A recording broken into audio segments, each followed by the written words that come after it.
આપ જોઈ રહ્યા છો સ્પાર્ક ટુડે ન્યૂઝ. વડોદરા શહેરમાં એક સેવા ફાઉન્ડેશન ખૂબ કાર્યરત છે અને એનું નામ છે શ્રવણ સેવા ફાઉન્ડેશન.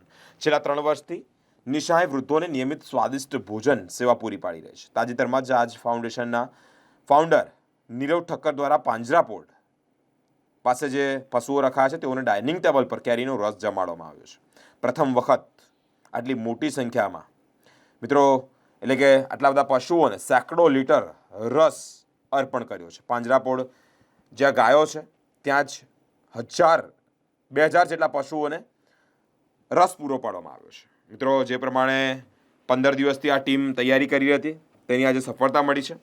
ફ્રોઝન રસનો ઉપયોગ થયો છે. સંસ્થાનો ઉદ્દેશ મુખ્ય જે કેરીનો રસ છે ત્યાં વૃદ્ધોની સાથે શ્રવણ સેવા ફાઉન્ડેશન દ્વારા છેલ્લા 3 વર્ષથી ફૂટપાથ પર જમવાનું આપવામાં આવે છે. તો નિઃસહાય લોકોને બી અમે કેરીનો રસ આપેલો અને આજે જે અબોલા પશુઓ જે ગાયો જે પાંજરાપોળમાં રાખવામાં આવી છે નિરાધાર તેવી ગાયોને અમે 500 કિલો કેરીનો રસ પીવડાવવામાં આવે એ ડાઇનિંગ ટેબલ પર પીવડાવવામાં આવ્યો.